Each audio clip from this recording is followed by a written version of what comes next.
Bonsoir à tous, bienvenue dans Bismart, l'émission. Ce soir, on va s'intéresser aux attentes des consommateurs vis-à-vis des marques. Ils sont de plus en plus nombreux à attendre qu'elles changent la société. Dans quelle mesure, quels sont les leviers d'action pour les marques? Comment peuvent-elles ensuite communiquer sur leurs actions? On sera avec Denis Gancel, le patron de l'agence W, dans un instant. On fera également un tour du côté de l'énergie verte avec un fournisseur d'énergie britannique qui s'est installé en France il y a 2 ans.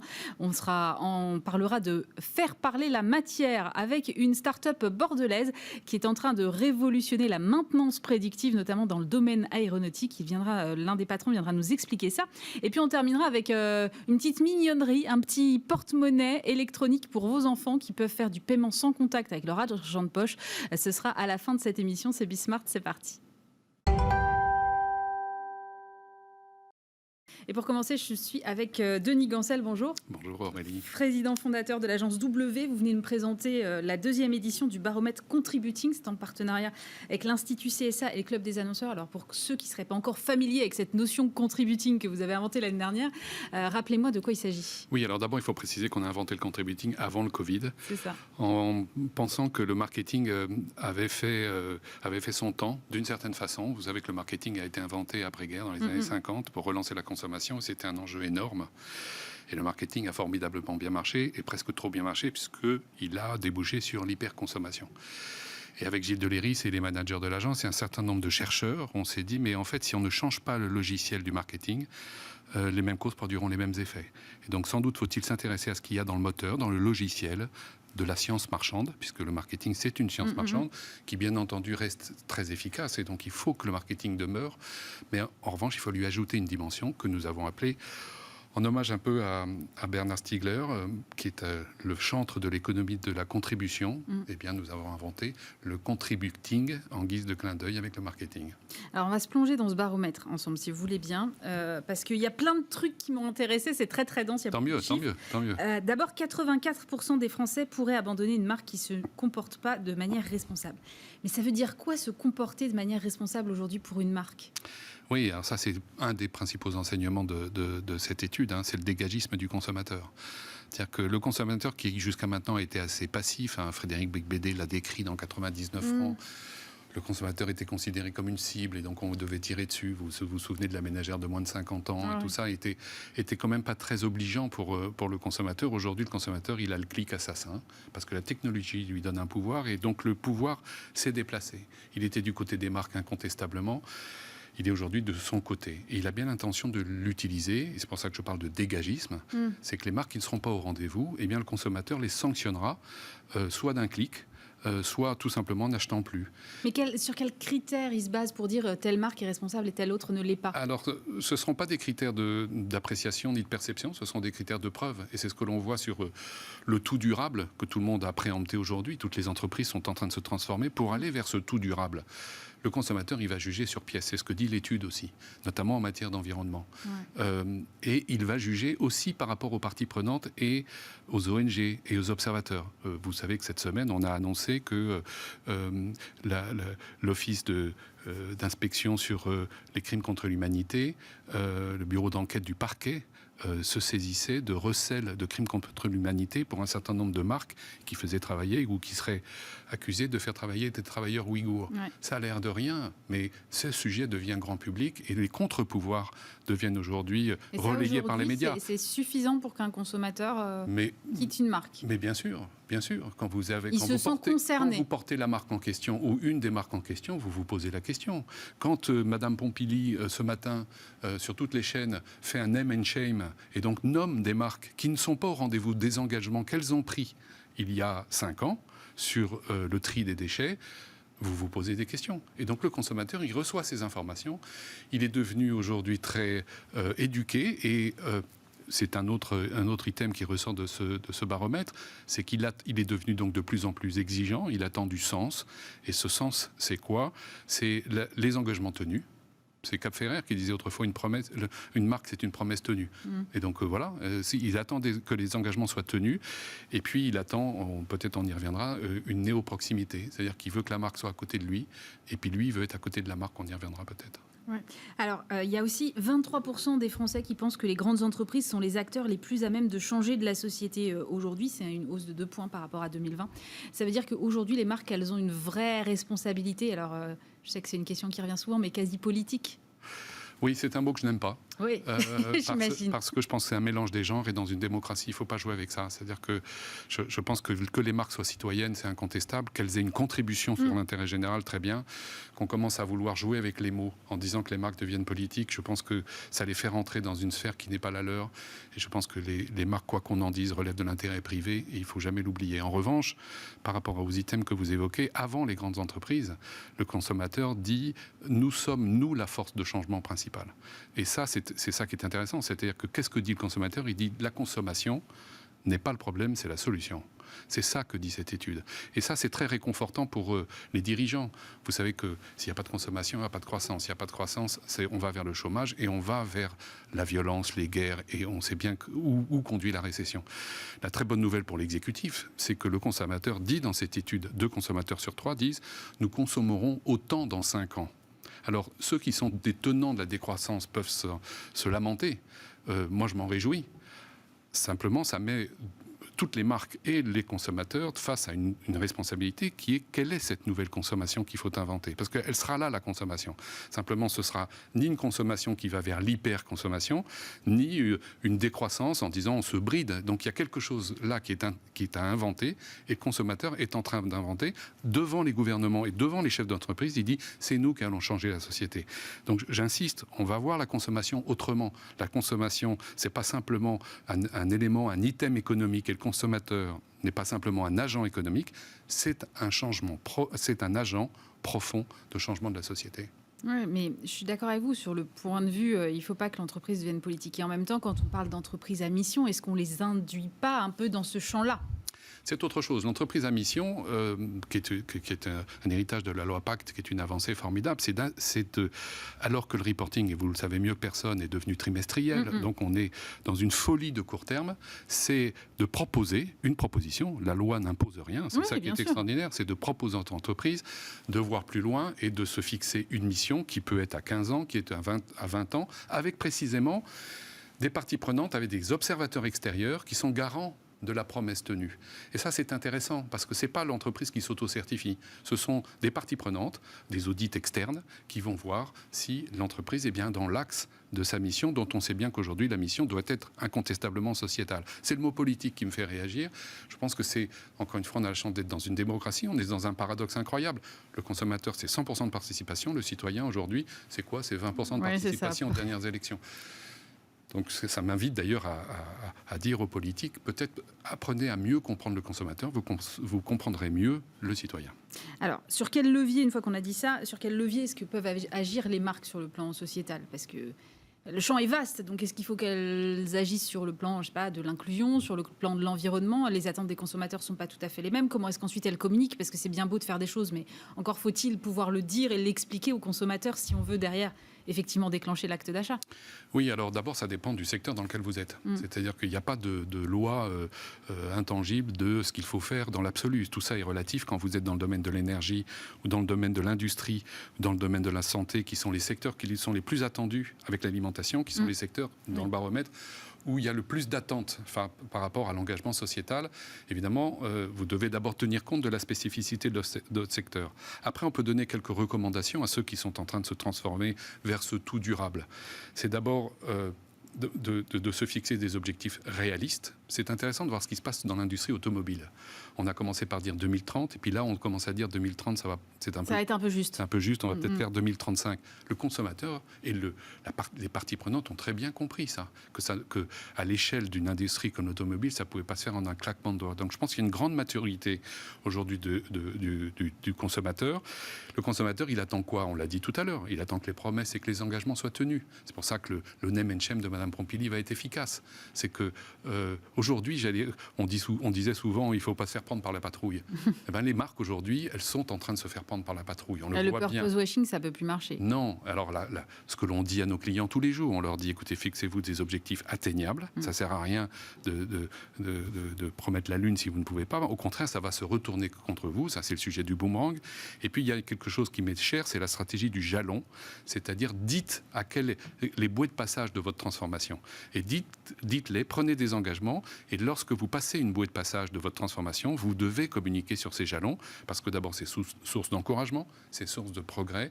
Et donc, cette communication informative, au bout du compte, elle devient transformative.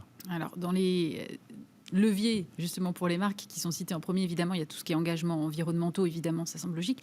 Il y a aussi beaucoup le Made in France qui est cité à 90% des consommateurs qui déclarent qu'ils seraient prêts à changer de marque pour une marque Made in France. Sauf que quand même, à un moment, je pense qu'il y a la réalité et de l'offre et des prix qui s'imposent. Oui, alors il y a une notion à comprendre au-delà du Made in France. Parce que le Made in France, c'est un peu quelque chose une vision un peu passéiste, un peu quand vous allez au salon du Made in France, moi j'adore ceux qui le font, hein, donc vous avez les jouets en bois du Jura, vous avez quelque chose qui est un peu contre-intuitif par rapport à la mondialisation, aux besoins d'innovation, aux besoins de nouveauté du consommateur. Je pense que ce qui est intéressant du message qui nous est envoyé à travers ce baromètre, c'est ce que j'appelle la néo-proximité. Et le Covid nous a beaucoup aidé à comprendre ce qu'était que l'attente de proximité. Le consommateur dit aussi dans cette étude, je veux être aux côtés des marques, je veux participer, je veux que la marque organise vis-à-vis de moi un côte à côte. Je ne veux plus du surplomb, la marque qui me regarde de haut et qui me tire dessus comme une cible. La question pour les marques et pour les entreprises, c'est d'inventer cette néo-proximité. De quoi est-elle faite ? En fait, grâce à Amazon, il faut le dire, on a appris que la proximité, ce sentiment de proximité, n'était pas lié à la géographie. Non. C'est pas parce que vous êtes au coin de la rue. C'est un peu contradictoire avec le Made in France, du coup. Oui, c'est certain. Alors, il y a quelque chose. C'est pour ça que je parle de la proximité, parce que le Made in France est quelque chose que, vous savez, les consommateurs sont prêts à l'accepter s'il ne dépasse pas 10% du prix. Ouais. Voilà, au-delà de 10% du prix, on décroche du Made in France. Voilà. Donc, je pense que le consommateur sera plus attaché en réalité à cette néo-proximité, qui est en fait une néo-proximité efficace, qu'il faut inventer grâce à la technologie. C'est ça qui est intéressant, dans lequel il faut mettre l'humain à sa juste place, parce qu'on en a marre du tout digital, des murs de robots, aussi de déporter la peine, ou on va dire le service, sur le consommateur. On en a marre de tout faire. On a envie de retrouver quelque chose qui fait qu'on nous facilite la vie. Encore une fois, un certain nombre de marques ont réussi à relever ce challenge grâce à la technologie. Alors, parmi les autres trucs qui m'ont intéressé, moi, il y avait des secteurs d'activité qui étaient notés dans votre étude, et j'ai trouvé que les Français étaient très durs vis-à-vis de l'industrie, qui serait un peu à la traîne. Mais en même temps, vous parliez tout à l'heure du secteur automobile. Enfin, voilà, on sent bien que l'industrie aussi, elle est engagée dans cette transition-là. Elle est engagée à tous les niveaux où elle peut l'être, en fonction de son secteur, évidemment. Mais est-ce que c'est que les Français ne sont pas suffisamment informés aujourd'hui sur les efforts qui sont faits par l'industrie ? Oui, c'est un paradoxe. Moi, je pense que, comme vous le savez, hein, on a perdu notre vitalité industrielle. On est à 15%. Et donc, il y a une âme industrielle du pays que nous avons perdue, en particulier dans les grands bassins d'emploi qui étaient des grands bassins industriels comme le Nord, comme autour de la région lyonnaise, etc. Moi, mon sentiment, c'est qu'on va retrouver ça. Mais on ne va pas le retrouver comme autrefois. C'est-à-dire que les grandes industries qu'on a pu connaître, qui étaient extrêmement polluantes et donc qui étaient extrêmement invasives, seront et sont rejetées par la population. Ces industries-là vont être considérées comme non acceptables, notamment parce qu'il y a eu beaucoup d'accidents industriels, notamment ces derniers temps. Et donc, je pense qu'on va revenir à une industrie, grâce à la technologie, là aussi avec beaucoup plus de proximité. Je pense qu'il y aura peut-être moins d'industrie, mais plus de manufacture. Et ça, c'est très français. C'est-à-dire que quand vous travaillez avec Michelin, qui est quand même un emblème magnifique de notre savoir-faire français, eh bien, chez Michelin, on vous dit, nous avons le culte du travail bien fait. C'est ce que disait Édouard Michelin à une époque. Eh bien, je trouve que c'est très juste. Nous avons envie tous d'être fiers de notre savoir-faire, qui sera peut-être fait dans des entreprises de moins grande taille, évidemment au rendez-vous de la responsabilité et des critères environnementaux, et avec un très fort potentiel de technologie. C'est ce que les Fab Labs aussi nous ont appris. Tout ça est venu des États-Unis. mais on sait bien que là où il y a des Fab Labs et il y a de la technologie, on peut rapprocher l'industrie, y compris des zones habitées. Alors, il y a 45% quand même des Français qui, quelles que soient leurs attentes, n'arrivent pas à citer spontanément de marques qui contribuent réellement à améliorer la société dans laquelle on vit. C'est 11 points de moins que l'année dernière. Alors déjà, je ne sais pas ce qui s'est passé entre l'année dernière et cette année. Mais surtout, est-ce que ça veut dire qu'ils sont convaincus que les marques changent la société d'un côté et de l'autre, en fait, ils ne savent pas citer de marque. Enfin, j'ai du mal à comprendre quel est le... Je pense qu'on est au début de l'histoire. On est au début de l'histoire de la communication responsable. Chacun cherche sa tonalité. C'est très frappant. Hein. On a parlé ensemble de la mode du good. Et donc, tout le monde s'y met. Donc peut-être que le consommateur se méfie aussi par rapport à ce greenwashing que vous évoquiez avec la vitrine est belle mais il ne faut pas trop aller regarder derrière. Peut-être ce chiffre que vous évoquez de 45% est à rapprocher du 6% des Français qui considèrent que ma marque est en conversation avec moi. Ça, c'est quand même très troublant. Et il n'y a que 6%. 6%, c'est tout ? Oui, 6%. Ah ouais. Mais ça vient du marketing. Ça vient d'une posture de marque qui est je suis en surplomb et je vais m'adresser à mon consommateur comme une cible et comme un client final sur lequel je vais bombarder des messages. Le consommateur, il le dit de façon extrêmement explicite dans cette étude, il ne veut plus de ça. Voilà. Il dit c'est fini. J'ai l'impression qu'aujourd'hui, les marques, elles conversent tout le temps avec leurs consommateurs, elles fournissent du contenu, elles sont sur les réseaux sociaux, elles sont... Oui, mais la question fondamentale, c'est celle que vous avez adressée là, c'est quelle place je laisse au consommateur. Je le dis à mes clients tous les jours. Le benchmark, ça suffit pas. Faire des personas, ça suffit pas. Faire des pré-tests ou des post-tests, ça suffit pas. Aujourd'hui, il faut co-créer avec le consommateur. C'est pas de la démagogie. C'est que si vous ne le faites pas, si vous n'organisez pas une présence effective des consommateurs en essayant de mieux les comprendre, mieux comprendre leurs attentes, vous ne serez pas au rendez-vous de l'histoire. Je le pense vraiment. Les outils que nous avons aujourd'hui, qui sont des outils un peu classiques, sont insuffisants. Je pense qu'il faut les puiser, par exemple, dans le design thinking, qui est une technique extraordinairement performante. Ce n'est pas une technique qui est née de la publicité, c'est une technique qui est née de l'innovation. Je pense que ça, c'est formidable. Nous faisons ça chez W, mais d'autres acteurs le font. On est frappé de ça, c'est qu'il y a un tel besoin d'innovation, Simplement, au cœur de cette innovation, il faut placer l'usage, l'expérience et donc le client. C'est peut-être plus facile pour des marques jeunes d'être en conversation avec leur communauté. Oui, je pense qu'il y a moins d'inertie. Il y a un vrai sujet par rapport à l'interne. On a eu des expériences dans l'histoire de W où il ne faut pas que l'innovation avec des équipes externes soit mal prise par l'interne. Et donc la question, c'est l'empowerment de l'interne, en disant quels outils je mets en place pour dire mais on va y arriver nous-mêmes. On ne va pas appeler un cabinet Théodule pour apporter des idées extérieures. Et si on était capable de le faire nous-mêmes? Et l'inclusivité des clients dont je parlais, elle est valable aussi pour l'interne. Pour une raison simple, Aurélie, c'est que l'interne est aussi consommateur. Voilà. Ça, souvent c'est les premiers consommateurs de la marque. Mais oui, quand on a la chance d'avoir 150 000 personnes à bord dans une grande entreprise, ou même dans une PME, ou même dans une ETI, si vous regardiez vos collaborateurs comme autre chose que des employés, mais aussi des consommateurs et des usagers de votre marque ou des marques, laissez-leur leur place, écoutez-les, et vous innoverez plus facilement. Alors qu'il y a quand même des consommateurs qui citent des marques spontanément. Alors parmi les marques qui sont citées spontanément, c'est très très divers. Il y a Danone, EDF, Leclerc, Biocop, Amazon, Engie, Carrefour, Amazon, Peugeot, Apple, Veolia, SNCF. Est-ce que ça veut dire que les engagements des marques sont finalement pas assez lisibles aujourd'hui et du coup on a quelque chose qui n'a pas vraiment de cohérence? Non, je ne crois pas. Je pense qu'il y a des marques qui sont très sincères et qui sont engagées dans ce mouvement responsable depuis très longtemps. J'observe d'ailleurs que beaucoup des marques que vous avez citées sont des marques qui contiennent leur programme dans leur nom. C'est le cas de Biocop, c'est le cas de Jardiland, c'est le cas de Gamme Vert, c'est le cas du Bon Coin. Cette néo-proximité dont je parlais, cette posture éthique est déjà marquée dans le nom. Ça, c'est intéressant. La deuxième chose, c'est qu'il y a des marques plus importantes que vous avez citées, comme Carrefour, comme la SNCF, comme EDF, qui se sont engagés dans une transformation avant tout le monde. Et donc, la transition alimentaire chez Carrefour, par exemple. Non, mais il ne faut pas s'étonner que le consommateur, quand même, s'en aperçoive. Et donc, il le note. Et donc, grand bien leur face et bravo. Donc, j'allais dire bravo aux vainqueurs et danger aux vaincus. C'est ça qu'il faut aussi voir à travers ce que vous avez évoqué tout à l'heure en disant qu'aujourd'hui, à 84%, le consommateur est prêt à sanctionner celles qui ne sont pas nommées, parce que je suis convaincu que le consommateur se détournera de ces marques-là. D'où l'importance de pouvoir communiquer et bien entendu de prendre les engagements qui vont bien. Alors justement, vous avez fait le classement des marques les plus contribuantes. Donc effectivement, dans le haut du classement, il y a Biocop, Le Bon Coin, Jardiland, Pfizer, Vinted ou Gamme Vert. A contrario, dans les secteurs les moins bien notés, on trouve des opérateurs de téléphonie mobile, des banques, des transporteurs, des acteurs de l'énergie. Et c'est là où, encore une fois, je me pose la question du degré d'information réelle du consommateur, parce que les banques, par exemple, elles sont là pour financer aussi la transition des entreprises. Elles ont des programmes ISR. Donc, le regard du consommateur reste quand même défiant vis-à-vis de ces établissements-là, qui pourtant, je pense, prennent leur part aussi de ces transformations. Oui, la question c'est les consommateurs le savent-ils ? Et quel travail font ces institutions, ces banques et ces marques pour rendre témoin le consommateur de leur progrès ?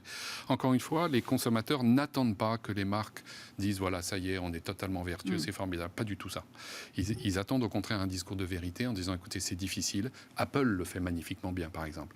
La prise de position d'Apple sur l'aspect responsable commence par dire nous savons qu'il y a encore beaucoup à faire. Voilà cette attitude humble qu'attend le consommateur. Il le dit, il le crie dans le baromètre.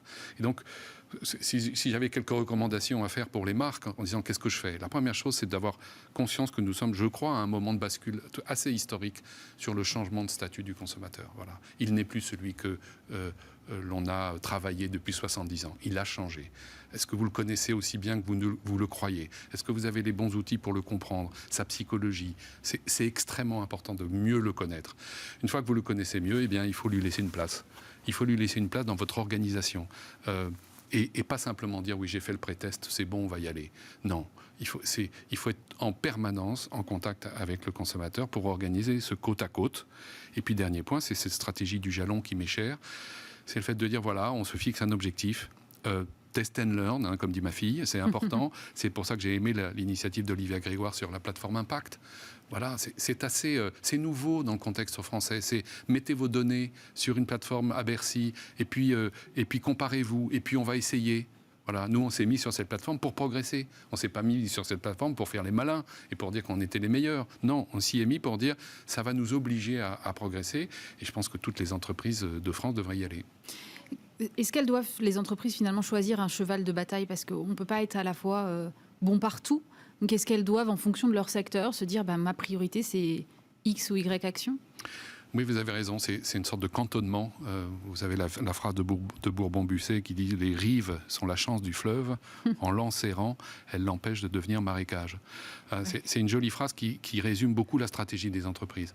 Oui, il faut choisir son combat. C'est pour ça que je ne suis pas du tout à l'aise avec l'idée de l'entreprise politique, parce que là, on est dans un marécage illégitime. Qu'est-ce que vient foutre l'entreprise dans la politique ou dans le politique ? Je pense que c'est un abus de langage, et donc il faut faire très attention. Mais en revanche, à chaque fois qu'une entreprise, c'est le cas d'Arkema avec les matériaux, par exemple, ou c'est le cas de l'industrie automobile sur les sujets d'environnement avec des critères de zéro émission de façon très tangible et vérifiée.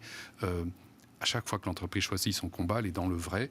Et c'est intéressant, c'est ce combat-là et rien d'autre, parce qu'on ne peut pas tout faire, et c'est déjà très bien. Elles doivent être précurseurs du changement ou elles doivent accompagner le changement ?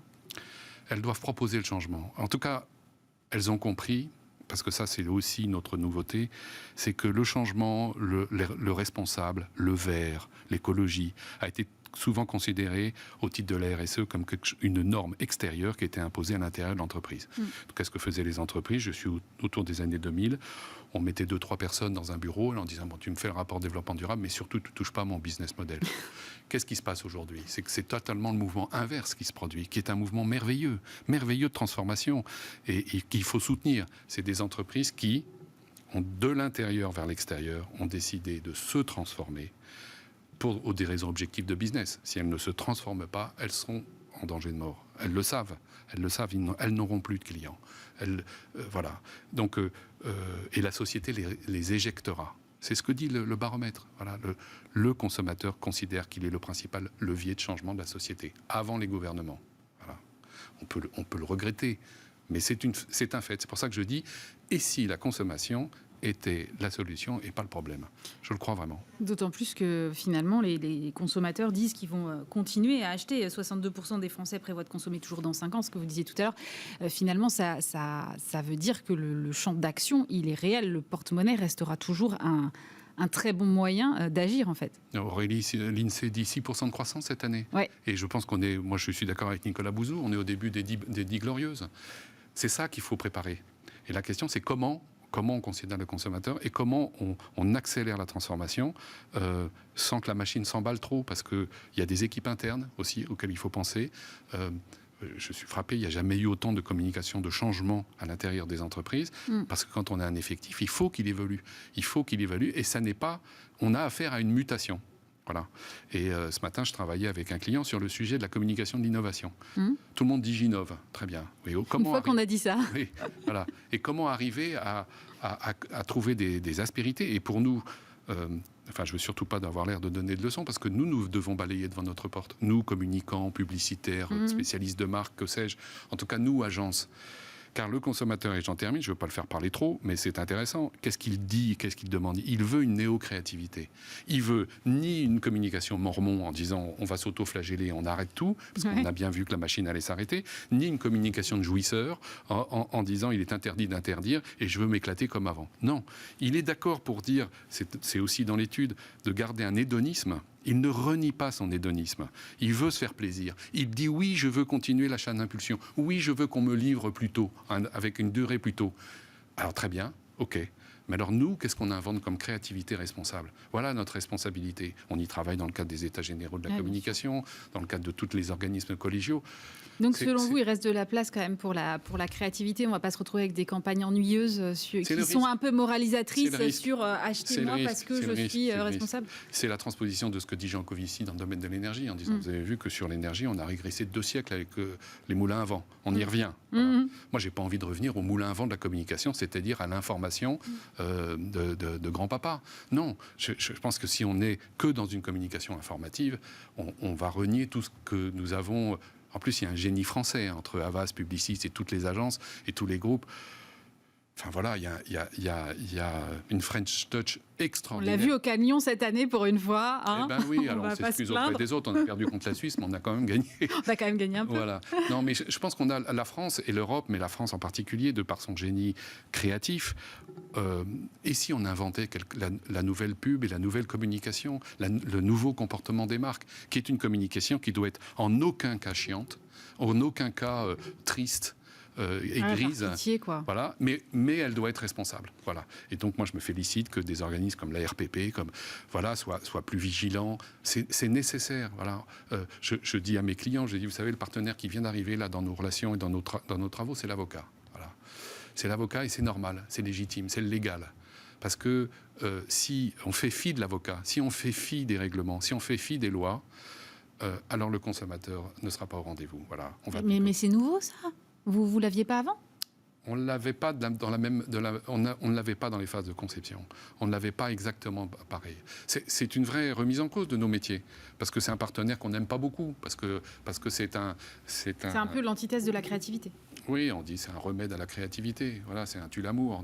Donc on n'a pas tellement envie de ça. Mais en revanche, je pense que c'est nécessaire au titre de la responsabilité. Et vos clients, ils sont prêts aujourd'hui à accepter ça, à se dire, allez, je fais plus de la communication comme avant, je remets tout à plat, je repars. Ils sont déjà tellement en transformation, est-ce qu'ils sont prêts à aller dans la transformation aussi dans leur communication? Ils nous le demandent en tout cas. Ils nous le demandent et ils sont un peu comme Godard, qui disait, il faut chercher mon vieux, il faut chercher. Ouais. Nous on cherche. Mais la nouveauté, c'est qu'on cherche vraiment avec eux. Voilà, on n'est plus l'agence qui dit, écoutez, voilà, j'ai pris le brief. Moi, je dis ça dans les écoles dans lesquelles j'enseigne. Je prends le brief, je reviens vous voir dans 3 semaines, 1 mois. Et là, attention, badaboum, on va fermer les yeux et ça va être l'extase. Plus personne ne travaille comme ça. On travaille en co-construction, on fait des look in the kitchen, comme on dit dans le métier. C'est quoi ça, des look in the kitchen? Des look in the kitchen, c'est vous voulez venir voir comment on travaille et venez à l'agence où on vient et vous allez voir le travail en train de se faire. Voilà. Après tout, il y a Top Chef et on voit comment sont faites les recettes. Je vois pas pourquoi nous, on aurait la théorie du mystère. C'est un peu anachronique. Bon, je viendrai voir alors. Oui, vous êtes les bienvenus. Merci tout le monde, beaucoup. vous êtes tous les bienvenus. Denis Gancel, président fondateur de l'agence W, merci. Merci Aurélie. Je suis maintenant avec Mallory Sia, CEO d'OVO Énergie France. Bonjour. Bonjour Aurélie. Alors, OVO Énergie, c'est un fournisseur d'électricité verte. Alors, marque qui est installée en France depuis à peu près 2 ans. Moi, je ne connaissais pas. Comment vous garantissez cette électricité verte ? Alors, nous, ce qu'on fait, c'est... On a nos clients qui achètent de l'électricité verte chez nous et nous, on achète auprès de nos producteurs via des garanties d'origine. D'accord. Donc vous êtes sûr que ça vient du renouvelable ou... Absolument. On vend de l'électricité verte qui vient et de l'eau, et du soleil, et du vent. D'accord, Alors, uniquement. Uniquement, oui. Mais D'accord. c'est avec une part d'hydraulique qui est plus importante. Ah oui, de combien ? On est à 45% de notre part d'hydraulique sur cette année. Voilà. Et c'est facile de se fournir uniquement en électricité verte parce que voilà, on sait que ce sont des sources intermittentes. Enfin voilà, j'imagine que ça doit complexifier aussi votre approvisionnement. Ouais, l'approvisionnement et même la production, je dirais, est quelque chose de très complexe sur le marché de l'énergie pour les énergies renouvelables. C'est intermittent, c'est du coup et comme la demande, elle est centrée souvent le matin et le soir pendant la semaine. Il y a vraiment cette éducation à faire auprès des clients pour les aider à consommer quand le réseau est moins congestionné et que du coup le prix est moins élevé. Alors justement, à propos de prix, vous avez des tarifs de prix qui sont, des stratégies de prix qui sont très agressives parce que vous êtes plus de 10% en dessous les tarifs d'EDF, je crois. Comment vous faites ? On est à moins 12%. Ouais. C'était notre stratégie parce qu'on est, comme vous le disiez, nouveau sur le marché encore, donc on devait acquérir du monde. Mais on voit vraiment que les prix sont vers la hausse, que tout le monde augmente les prix, que c'est pas tenable. Je ne sais pas si vous avez suivi le prix d'électricité dernièrement, ça a atteint des sommets historiques. Pour vous donner un ordre d'idée, le nucléaire, ça coûte 42 € du mégawattheure. Et aujourd'hui, le prix spot, le prix aujourd'hui de l'électricité, c'est 104 €. Donc, c'est très challengeant pour nous, fournisseurs d'électricité verte, de faire de la marge en ce moment. Oui, j'imagine. Justement, ça suppose aussi, j'imagine, avoir une base de clients très grosse. Comment vous grossissez là depuis 2 ans ? Alors nous, on est vraiment 100% digital. Et c'est comme ça que ça a été un succès en Angleterre quand on est arrivé il y a 12 ans, puisque le marché s'est ouvert en Angleterre de la même manière qu'en France, mais il y avait les historiques, puis il y a des alternatives qui sont arrivées et qui ont un petit peu bousculé les manières, les canaux d'acquisition. Et nous, on s'imprègne un petit peu du savoir-faire de l'Angleterre avec des canaux innovants, digitaux principalement. Et puis moi, j'ai monté une entreprise dans le digital, donc c'est vraiment quelque chose que je maîtrise. Et voilà, donc SEO, SIM, affiliation, voilà, tout ça. Que des joies du digital. Oui. Mais aujourd'hui, le consommateur, il est prêt à faire du 100% digital quand il a besoin d'une offre. Vous vous chargez de tout ensuite, de faire le lien avec son ancien fournisseur ? Comment ça fonctionne ? Ça prend vraiment, c'est pas mensonger quand on dit que ça prend 5 minutes de changer de fournisseur. Vous venez avec votre numéro unique, votre PDL, comme on dit, pour vous identifier, et votre IBAN pour payer. Évidemment. Et soit sur Internet, soit au téléphone si vous avez besoin qu'on vous accompagne, mais principalement sur Internet, vous rentrez vos informations. Et nous, après, on se charge de communiquer avec Enedis le changement de fournisseur et vous ne vous rendez même pas compte finalement du changement de fournisseur chez vous. Puisque l'électricité continue, vous n'avez pas de coupure, oui, heureusement, on n'a pas de coupure, j'imagine. Surprise. Vous le disiez, en Angleterre, vous avez un peu disrupté le marché quand vous êtes arrivé. Et il y avait des fournisseurs historiques. Évidemment, en France, il y a aussi des fournisseurs historiques. Et puis, il y a des gros mastodontes comme Total, par exemple, Total Énergie, qui n'étaient pas sur ce marché, qui s'y sont mis aussi. Est-ce qu'il y a de la place pour tout le monde aujourd'hui ou est-ce qu'à un moment, il va y avoir un mouvement de consolidation, surtout entre des acteurs plus petits ? Alors clairement, le marché français est très compétitif. On est 40. Et il y a les gros... 40 ? On est une quarantaine, ouais. Ah oui, je ne me rendais pas compte. Ouais, on est beaucoup. Ce qui fait franchement pas sens. Et le marché va se consolider. Il s'est consolidé en Angleterre, il va se consolider en France.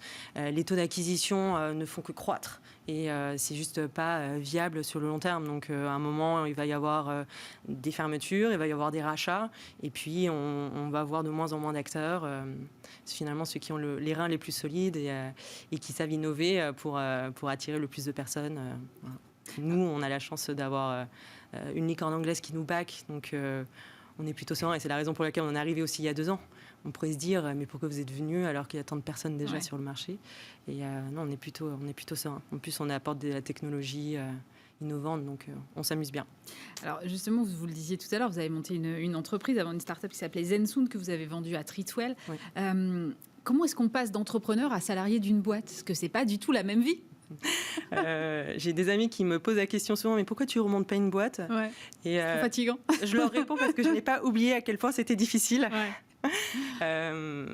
Non, mais franchement, j'ai pris beaucoup de plaisir. Je l'ai montée très jeune, cette entreprise. Ouais, j'avais 21 ans. Vous avez fini vos études juste, ouais, Ouais, c'était pendant les études que j'ai travaillé sur Zensoon. Je l'ai vendu 3 ans plus tard. Je suis restée 3 ans DG. Donc là, j'étais employée, salariée. Ouais. Et après, c'est surtout que j'ai rencontré Toby, en fait, le directeur international de OVO Énergie, qui m'a fait vouloir rejoindre l'aventure. J'ai vraiment eu un crush professionnel. Oui, professionnel, absolument, pour lui. Et ensuite, j'ai rencontré les équipes françaises qui avaient déjà été recrutées et je me suis dit que c'était chouette, qu'on pouvait écrire une belle histoire ensemble. Et vous avez envie de vous investir davantage sur le plan environnemental, pas uniquement sur le plan de l'énergie. Vous accompagnez en ce moment... en tant que sponsor, Arthur Germain, qui est le fils d'Anne Hidalgo et de Jean Germain, qui remonte la Seine à la nage. Alors, c'est 774 km en 52 jours, ça fait quand même beaucoup. J'étais un peu surprise de ce choix, parce que c'est un choix un peu politique quand même. Qu'est-ce qui a poussé OVO à accompagner ce jeune homme ? Alors, Arthur... déjà, il a 19 ans et c'est une personne que j'admire beaucoup. Il a déjà traversé la Manche, c'est déjà pas mal. Ouais. Et surtout, il porte des valeurs que moi, je partage personnellement.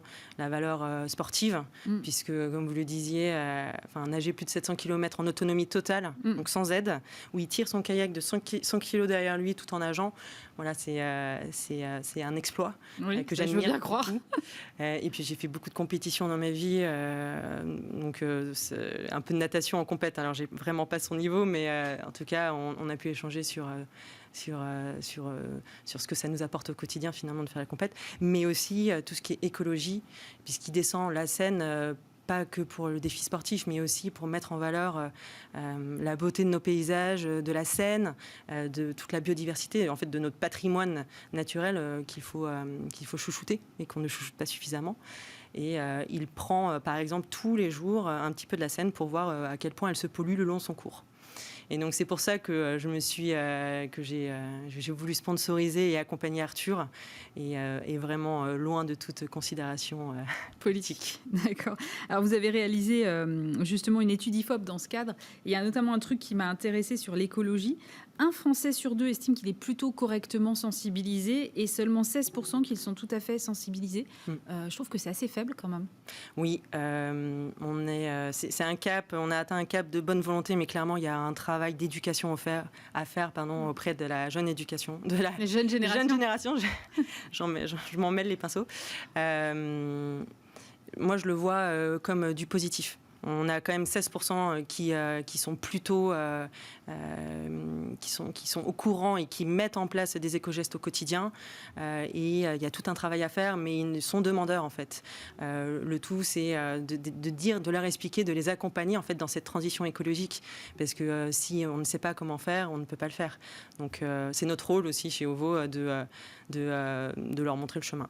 Alors justement, pour aller plus loin là-dessus, dans les éco-gestes, 79% prennent des douches plutôt que des bains, 64% ne laissent pas couler l'eau lorsqu'ils se brossent les dents, 48% collectent l'eau de pluie, ok. Mais alors ce qui m'intéresse, c'est que ces chiffres sont plus faibles chez les 18-24 ans et plus élevés chez les plus de 65 ans, alors que pourtant on dit beaucoup que la jeune génération est très engagée pour le climat, c'est elle qui descend dans la rue. C'est quoi ? C'est faites ce que je dis, pas ce que je fais ?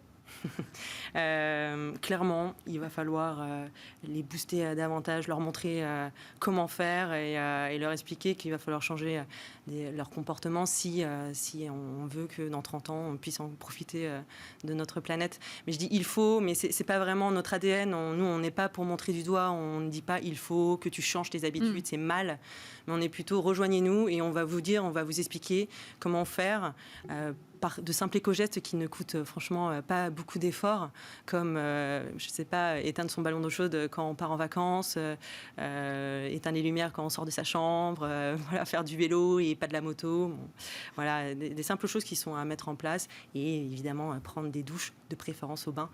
Mais on n'est pas là à interdire de prendre des bains une fois de temps en temps, c'est pas la fin du monde. C'est marrant, votre positionnement sur l'eau, c'est pas forcément quelque chose qu'on attend de la part d'un fournisseur d'électricité. Ça veut dire quoi, que vous envisageriez, par exemple, d'aller sur une diversification et devenir fournisseur d'eau ? Non, alors pourquoi on a fait cette étude ? C'est vrai que on pourrait se poser la question, mais l'énergie verte, elle provient du vent, du soleil et de l'eau.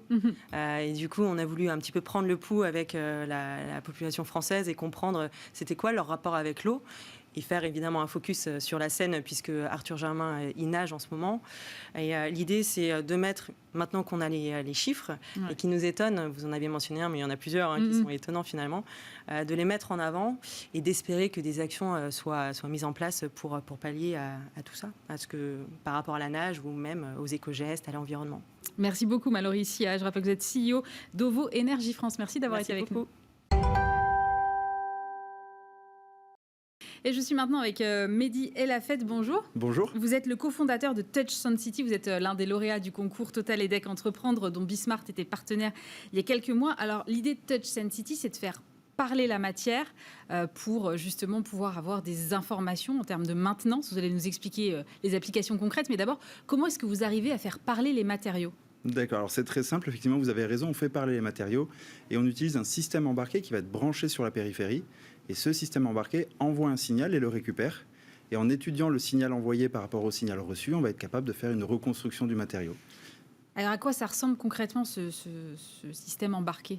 Eh bien, imaginez une carte de Météo France, par exemple. Vous avez des jeux de couleurs du bleu jusqu'au rouge. Et on va avoir la même chose, on va avoir donc notre matériau en 2D avec ce jeu de couleurs qui va montrer différentes déformations, impacts, avec des échelles qui vont varier en fonction de l'intensité de ces déformations. Parce que l'idée, c'est de pouvoir le mettre sur des matières pour qu'ensuite vous récoltiez en temps réel, à peu près, si je comprends bien, des informations sur d'éventuels impacts. Donc j'imagine que ça a des applications, par exemple, dans l'aéronautique ou dans l'automobile. Alors, il y a deux choses. Soit on peut utiliser le matériau tel quel, où on n'a pas besoin de rajouter de revêtements, et c'est là toute la subtilité de la technologie. Alors là, notamment, vous allez m'expliquer parce que... Alors imaginez, on va brancher ce système embarqué sur la voilure d'un avion, son aile, et on va être capable... grâce à ce matériau qui va devenir un système de captation, de voir en temps réel les impacts ou les bird strikes, c'est-à-dire les chocs d'oiseaux pendant le vol. Et quand l'avion atterrit, on va être capable de connaître la santé de l'appareil en temps réel et être capable de focaliser la maintenance sur les zones sensibles ou de mettre l'avion de côté s'il a subi trop de déformations.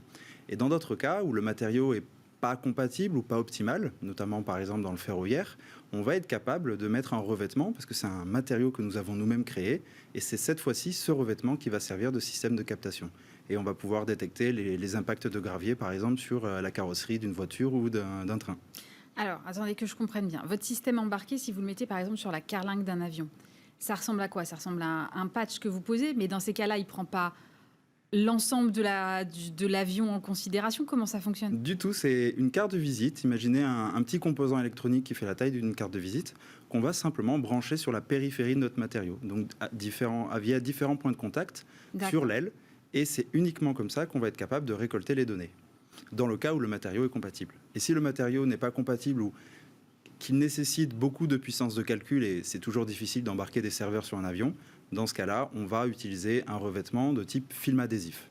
Donc en fonction du cas d'usage, de la précision et surtout de la puissance énergétique ou la puissance de calcul disponible, on va jongler entre les deux solutions qui sont la même technologie mais appliquées différemment. Alors votre film ou votre patch, finalement, c'est pas l'essentiel de la techno. La techno, elle est, j'imagine, derrière tout ce qui est logiciel pour pouvoir analyser les données que vous recevez. Tout à fait. L'innovation, la grande partie de l'innovation se situe sur deux axes. La première, c'est l'étude des caractéristiques du matériau pour en déduire des modèles mathématiques, parce que chaque matériau, chaque pièce et même le même matériau, mais avec des formes différentes, vont avoir des réactions différentes.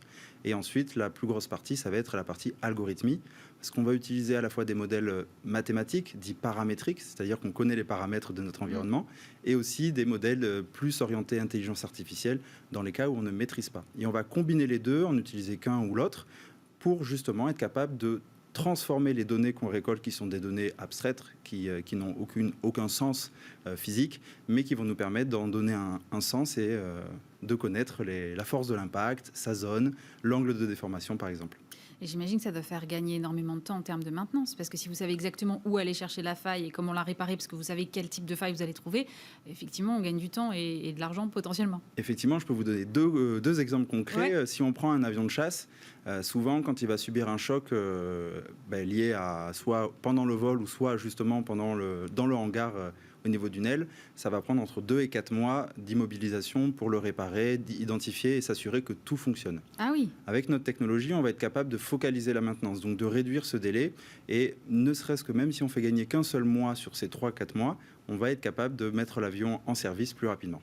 On peut appliquer le même phénomène sur un train. Pour démonter certaines pièces du train, il va nous falloir 46 heures, 72 heures. Juste pour vérifier si déjà il n'y a pas de choc. Avec notre technologie, on va pouvoir savoir s'il y a un choc et donc nous permettre de définir si oui ou non on démonte et ou si l'appareil peut continuer à être en service sans avoir besoin de perdre du temps sur le démontage.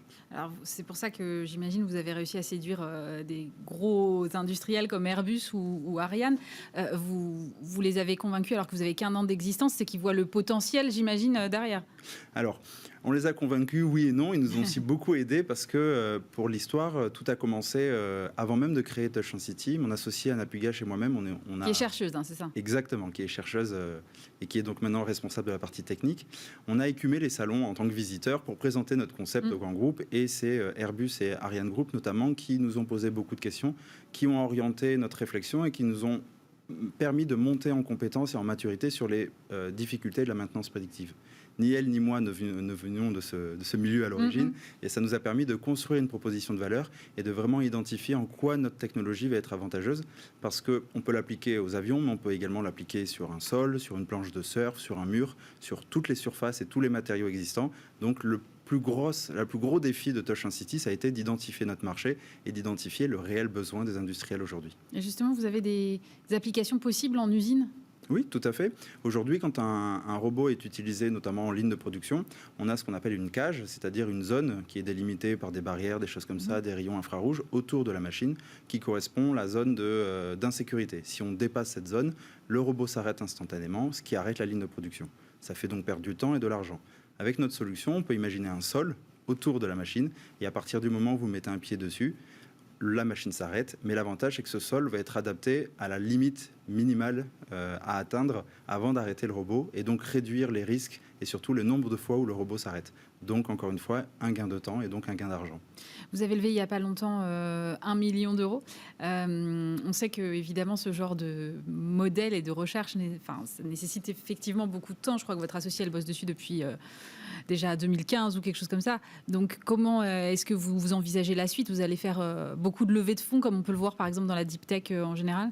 Alors non, justement. Aujourd'hui, il y a beaucoup de... il y a beaucoup de sociétés deep tech qui s'orientent vers un gros modèle de R&D pendant très long et ensuite qui commercialisent. Malheureusement, dans certains cas, le produit n'est pas adapté au marché. On n'a pas assez bien étudié les besoins et donc on se retrouve avec une société qui a fait beaucoup de levées de fonds et qui s'arrête brutalement du jour au lendemain. Nous, chez Touch and City, ce n'est pas notre objectif. Donc, dès aujourd'hui, on commence déjà à générer du chiffre d'affaires en réalisant des prototypes avec des industriels, des prototypes qui sont accessibles et qui leur permet, dans un premier temps, d'évaluer la technologie, mais surtout d'évaluer la faisabilité et si ça répond à un réel besoin. Ce qui nous permet, en parallèle de notre R&D, de monter en maturité et d'orienter notre produit vers un produit qui va répondre à un réel besoin. Donc, on a l'avantage de commencer déjà des productions, des petites séries, et en parallèle d'avancer notre R&D. Et qu'avec des gros industriels ou vous allez cibler aussi des TPE, PME? On cible, alors les TPE c'est toujours un peu plus difficile malheureusement, mais on cible PME, ETI et grands groupes. Tout va dépendre du cas d'usage. Avec les grands groupes, on va s'orienter sur des cas d'usage qui sont très longs à développer, mais qui répondent à un réel besoin. Et avec les PME, on va s'orienter vers des cas d'usage qui sont un petit peu plus accessibles, qui sont plus simples à développer, qui vont nous permettre d'industrialiser la technologie, on l'espère, d'ici 2023-2024. Merci beaucoup, Mehdi El Hafed. Je rappelle que vous êtes le cofondateur de Touch and City. Et on termine avec Raphaël Leprêtre, bonjour. Bonjour. Vous êtes fondateur de Money Walkie, c'est un porte-monnaie électronique pour les enfants, un porte-monnaie sans contact. Alors ça ressemble à des petits objets en plastique avec des formes d'animaux ou de fusées ou que sais-je. C'est super mignon, super ludique, mais d'abord comment est née cette idée ? Alors, c'est une excellente question. En fait, toute l'aventure a commencé quand ma fille a eu 10 ans. Ouais. Et justement, on cherchait une solution pour lui donner de l'argent. On avait Argent de poche. Argent de poche, Ouais. ou même de l'argent pour pouvoir aller acheter le pain. Et on avait un petit peu peur qu'elle puisse se le faire voler ou qu'elle puisse tout simplement perdre l'argent liquide qu'on pouvait lui donner. Ouais. On n'était pas non plus très, très à l'aise à l'idée de lui donner notre carte bleue. Oui, je Donc comprends. on a cherché une solution sur la place et c'est avéré qu'il n'y avait rien. Donc on s'est dit que la bonne idée, c'était de le créer et de partir sur une solution qui soit parfaitement adaptée à leurs besoins, qui soit à la fois sécurisée et qui permette de donner de l'autonomie. Alors ça marche comme une carte bancaire en fait. Alors c'est très très simple. En fait, effectivement, c'est un tout petit Boîtier. device, un petit boîtier sur lequel on revêt une petite coque en silicone. D'accord. Et ça permet de payer sans contact dans tous les commerçants qui possèdent un TPE, un terminal de paiement sans contact. C'est-à-dire aujourd'hui, surtout après la pandémie, Oui, j'imagine quasiment tous. tout le monde. Et donc, ça vous permet de payer jusqu'à 50 euros. Et les commerçants, ils hallucinent pas quand ils voient des mômes arriver avec ça. Parce que- Toujours, systématiquement. Ils hallucinent et une fois que le petit paiement accepté apparaît sur l'écran, généralement au contraire, ça crée plutôt un moment de convivialité avec l'enfant, plutôt un moment de sourire et généralement ils veulent en savoir plus. Et l'enfant, de la même façon, est très fier d'avoir joué un tour et d'avoir surpris le commerçant. Donc J'imagine, ouais. ça marche dans les deux sens. Et lorsque l'opération est réalisée, en fait, le tout est lié à une application qui est embarquée généralement sur le téléphone du parent. Ouais. Et cette application permet aux parents de le recharger avec sa carte bancaire ou par virement. Et ça permet également de recevoir une notification en temps réel. Donc le parent qui veut savoir comment l'argent est utilisé peut être notifié sur son téléphone et peut mettre également des règles de gestion un petit peu plus draconiennes que celles des 50 euros autorisés par la loi. Donc si vous voulez mettre un plafond parce que votre enfant est jeune à 10 euros par mois, vous avez cette possibilité, ou même mettre un plafond quotidien également. Et le tout est dans une petite application qui est également disponible pour les enfants et qui leur permet aussi d'économiser. Donc, une petite tirelire qui leur permet de se donner des objectifs d'économie. Et on a également intégré toute une dimension éducative dans l'application. On va y revenir parce que moi, alors, je trouve le principe hyper malin et en même temps, moi, j'ai des enfants.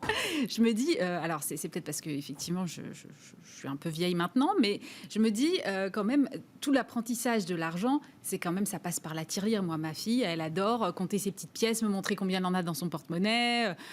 Et je me dis, là, c'est de l'intangible, en fait. Est-ce que l'éducation est la même avec de l'intangible ? Alors, c'est vraiment justement le présupposé. C'est de dire, est-ce qu'on ne doit pas tout de suite éduquer l'enfant à la digitalisation et justement lui donner tout de suite des mécanismes de représentation de l'argent dans un univers où il n'est pas matérialisé. Ouais. Donc nous, ce qu'on essaye de faire, c'est que l'enfant, justement, dès 9 ans, il soit capable de mentaliser un budget et se dire, j'ai 10 euros, j'en ai dépensé 2, il m'en reste 8. Et il est capable comme ça, de faire ses petits calculs de tête et de développer de bons réflexes. Donc c'est vraiment, nous, notre enjeu, c'est de lui donner tout de suite ces bons réflexes.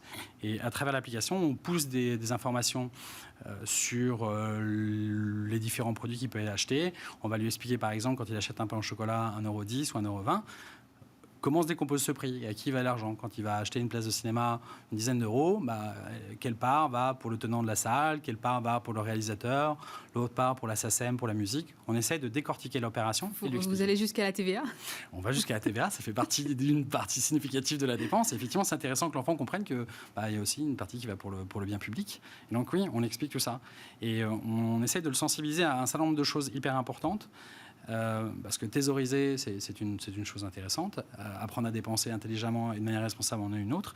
Et nous, on voulait également le sensibiliser à la générosité et lui montrer que cet argent pouvait également permettre d'aider son prochain. Donc, on a mis en place des partenariats avec des grandes associations, des fondations, comme la Fondation des hôpitaux, présidée par Madame Macron, ou Tara Océan, qui défend, comme son nom l'indique, la préservation. Voilà.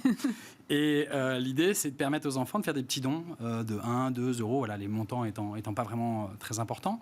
Mais l'idée, c'est juste de leur expliquer que cet argent est aussi une arme pour pouvoir aider et faire changer les choses. Et que même s'ils sont jeunes, même s'ils n'ont pas encore le pouvoir de voter, ils ont quand même le pouvoir de changer les choses à travers chacun de leurs achats. Donc c'est une vraie responsabilisation de l'acte de consommation. Vous êtes lancé l'année dernière. J'imagine qu'avec effectivement la pandémie, ça a dû vous aider quelque part dans le sens où aujourd'hui, le sans contact est devenu une référence. Ouais. Alors ça n'a pas été évident de lancer une société en pleine pandémie. Ça, je veux bien comprendre. Mais le contexte y est plutôt favorable, effectivement. L'usage s'est développé. Les derniers commerçants qui étaient un peu réticents au sujet se sont équipés, les seuils se sont abaissés, se sont augmentés. 50 euros. On est passé de 30 à 50 euros, ce qui a été fait très très rapidement alors que les autorités prédisaient plusieurs années pour le faire. Donc oui, on a une démocratisation et un usage qui s'est élargi de ce genre de pratique, donc c'était plutôt favorable pour nous. Voilà. Et les parents, c'est vrai, pendant un an, on leur a expliqué qu'il ne fallait pas toucher l'argent liquide parce qu'il était potentiellement porteur de microbes et de virus. Et donc, aujourd'hui, ils ont du mal à se dire, si moi, on m'en empêchait, je vais donner à mon enfant aujourd'hui de l'argent liquide. Donc oui, on a un contexte plutôt favorable. C'est quoi la cible, là ? Alors, quel âge ? On commence à travailler avec des enfants de 6-7 ans. Ouais. Et les enfants qui sont les plus à l'aise avec l'objet ont 9, 10, 11 ans. Donc à 6-7 ans, c'est vraiment des achats accompagnés. On est avec le parent qui va accompagner son enfant à la boulangerie, faire les premiers achats. Et à 9-10 ans, c'est vraiment de l'achat autonome. Donc l'enfant a pris l'autonomie, capable de traverser la route seul, d'aller à la boulangerie. Et il va faire ses premiers achats. Ça correspond au CM2, 6e, entrée de 6e, 5e. C'est vraiment, on a beaucoup l'essentiel de nos consommateurs qui ont cet âge-là. En revanche, on a des gens aussi qui sont un peu plus âgés. On a des parents qui n'ont pas donné le hockey à leurs enfants. Qui l'ont gardé pour eux. On traque certaines consommations à des heures anormales et on sait que c'est nécessairement pas un enfant. Voilà. C'est des adolescents, en fait. C'est des adolescents qui payent des verres avec un panda, effectivement. En même temps, j'en connais 2-3 à qui ça irait très bien, effectivement. Mais comment est-ce que vous voyez le développement ? Parce que vous auriez pu faire un truc aussi avec un écran digital où le solde s'afficherait. Là, ça nécessite quand même que l'enfant il ait aussi accès à une autre application pour voir combien il lui reste. C'est un peu compliqué. Alors, nous, on a finalement rematérialisé la matérialisation de la pièce auquel vous êtes attaché. Finalement, on le retrouve à travers un objet. Oui, c'est vrai. Et il y a cette possession quand même d'une chose. On ne voulait pas non plus pousser les enfants vers les écrans. En toute honnêteté, quand on a lancé MoneyWalkie, on l'a lancé sans application pour les enfants. Parce qu'on voulait pas juste pour les parents. Parce qu'on voulait vraiment créer cet échange entre le parent et les enfants. Que l'enfant aille vers son parent et demande des explications sur ce qu'il fait et que le parent, à l'inverse, puisse donner quelques tips sur la bonne façon de gérer. Il s'est avéré que les parents étaient très, très demandeurs d'autonomiser leurs enfants en la matière et que surtout l'âge du premier smartphone a extrêmement baissé puisqu'on est à peine à 10 ans aujourd'hui. Et donc, il fallait équiper ces enfants. Donc, on l'a sorti un peu en dernière minute pour satisfaire leurs besoins. Et aujourd'hui, on a des enfants qui l'embarquent effectivement sur leur téléphone. Donc, on a ces deux aspects. Mais on est très content que ce soit un objet physique et qu'aujourd'hui, ça nous permette aussi de faire quelque chose d'un petit peu différent qui n'existe pas sur le marché. Et vous êtes accompagné par un acteur bancaire ou... Non. Enfin, on utilise des technologies bancaires, on utilise la technologie Mastercard notamment, on utilise des technologies d'une société qui s'appelle Trésor, qui loue des services bancaires. Filiale de la Société Générale. C'est une filiale de la Société Générale, effectivement. Mais on n'a pas de partenaire à proprement parler. C'est plutôt des prestataires avec lesquels on travaille. On est très fiers de travailler avec eux. Et aujourd'hui, non, on n'est pas adossé à une banque. D'accord. Bon, en tout cas, merci. C'est très mignon et je pense qu'effectivement, ça doit séduire pas mal d'enfants. S'il y en a qui nous regardent, je ne suis pas sûre que ce soit leur émission préférée, mais on ne sait jamais. En tout cas, les parents sont là. Merci beaucoup, Raphaël Leprêtre, fondateur de MoneyWalkie. C'est la fin de cette émission. Merci de nous avoir suivis. Lundi, vous retrouvez évidemment Stéphane Soumier et puis nous, on se retrouve vendredi prochain. Passez un très bon week-end sur Bismart.